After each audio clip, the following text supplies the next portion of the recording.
क्या सुबह सोकर उठने के बाद आपका शरीर किसी लकड़ी के पट्टे की तरह अकड़ जाता है? क्या शुरुआती 30 मिनट बिस्तर से उठने में जान निकल जाती है? अगर आपकी उम्र 40 साल से कम है और आप इसे गैस या थकान समझकर नजरअंदाज कर रहे हैं, तो सावधान हो जाइए। यह कोई मामूली कमर दर्द नहीं है। यह एक ऐसी बीमारी हो सकती है जो आपकी रीढ़ की हड्डी को जोड़कर एक बांस यानी बैम्बू बना सकती है।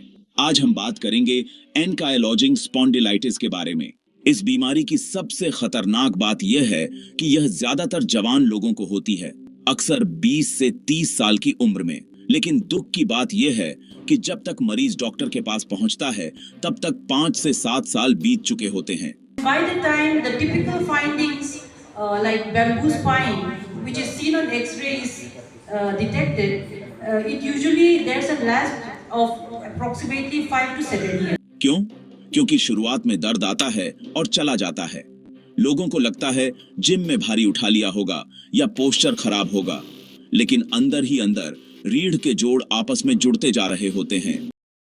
So by the time they are detected, the doctor is not very observant, then there may be a lapse of at least say 1 to 7 years.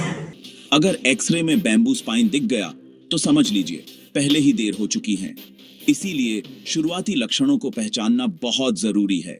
Swami Dayanand hospital में head department of medicine doctor Janet L ठेक कहती है, मैं आपको एक सच्ची कहानी सुनाती हूँ। One of my own DNB students, वह हमारे विभाग में फिजिकल हैंडीकैप कैटेगरी के तहत ज्वाइन हुआ था। सोचिए, सिर्फ 22 साल की उम्र में उसे एनकाइलोजिंग स्पॉन्डिलाइटिस डायग्नोज हुआ। इतनी कम उम्र में उसका हिप रिप्लेसमेंट यानी कूल्हा बदलने का ऑपरेशन हो चुका था, लेकिन उसने हार नहीं मानी। डिसेबिलिटी और फिजियोथेरेपी के बावजूद आज भी वह हमारे विभाग में काम कर रहा है, चल रहा है और मरीजों का इलाज कर रहा है। यह बीमारी आपकी जिंदगी रोक नहीं सकती, अगर इसका सही इलाज समय पर शुरू किया जाए। तो आप इसे पहचानेंगे कैसे? सिर्फ कमर दर्द का इंतजार मत कीजिए। इसके कुछ अजीब लेकिन अहम लक्षण भी होते हैं। पहला, besides this pain, axial pain, that is pain on the back, they can also have sausage fingers. कभी कभी हाथ या पैर की उंगलियां सूजकर मोटी हो जाती हैं, बिल्कुल सॉसेज की तरह। दूसरा, आंखों का लाल होना। करीब 20 से 30% मरीजों में आंखें बार बार लाल होती हैं, इसे यूवाइटिस कहते हैं। तीसरा, पेट की गड़बड़ी। अगर कमर दर्द के साथ बार बार लूज मोशन या पेट दर्द रहता है, आईबीडी या कोलाइटिस, तो यह जुड़ा हुआ हो सकता है। चौथा, त्वचा की समस्या। कुछ लोगों में सोराइसिस जैसी स्किन की दिक्कतें भी दिखती हैं। याद रखिए, यह बीमारी सिर्फ हड्डी की नहीं, पूरे शरीर की सूजन यानी इन्फ्लेमेशन की बीमारी है।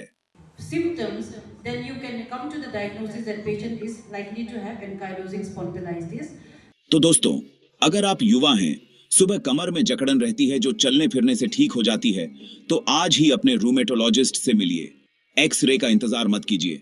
खून की जांच यानी HLA-B27 और MRI से इसका पता जल्दी लगाया जा सकता है। सही एक्सरसाइज और दवाइयों से आप भी एक सामान्य जिंदगी जी सकते हैं। दर्द को नजरअंदाज मत कीजिए। वीडियो को अंत तक देखने के लिए शुक्रिया।